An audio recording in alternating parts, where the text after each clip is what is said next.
My name is Angela Simpson. And I'm Ryan. And you're at Cake Effect. Well, it really started with our parents. Ryan's mom taught him how to bake.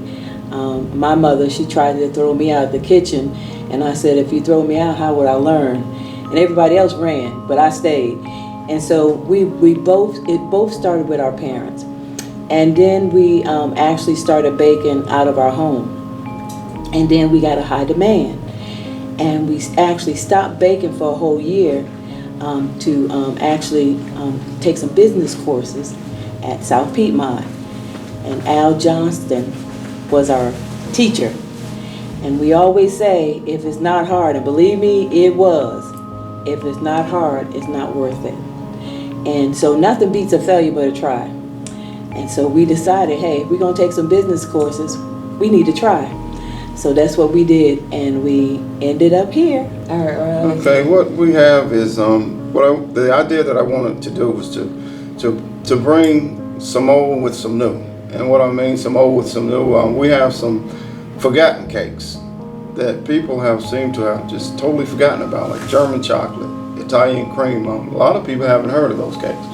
They've been around for years, and so we're trying to bring those back, along with some newer cakes like the 5 flavor pound, which I call the swirling 5, and a lemon cake that I call blissful sunshine. And then we have our cheesecake. It has a strawberry topping, so I call it screaming scrumptious.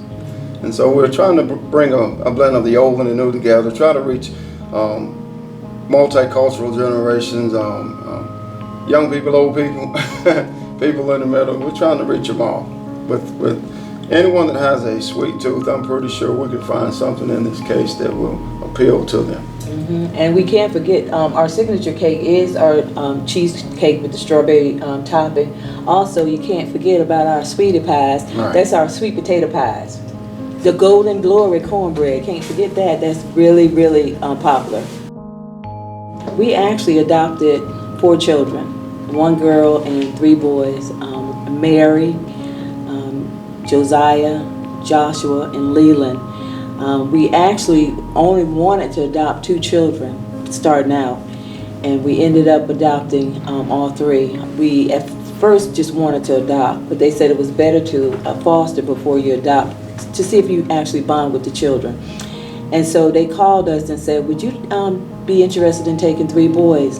And at the time we were really busy, and they wasn't up for adoption, and we said no. 2 weeks later, we get a call and say, will you take a little girl for respite for 8 days? And we say, yeah. Every day, Mary prayed for her brothers that they would get food to eat, love, and a good home. Every night. So when it was time for her to go, we spoiled her. She didn't want to leave, but she had to.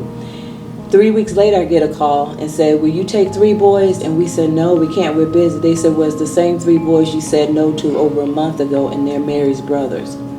So we ended up taking them. And it was only supposed to be for 3 months, and 3 months ended up to be a year ended up to be 2 years, 3 years, and finally we said, God, if it's your will, let us have these children, but if not, give them to another home that would take good care of them. So we ended up with 4 children. I got a call. I called and said, have you heard anything about the adoption? And the caseworker said, didn't you hear? Tuesday, which was on the 21st. Congratulations, you are parents of 1 girl and 3 boys.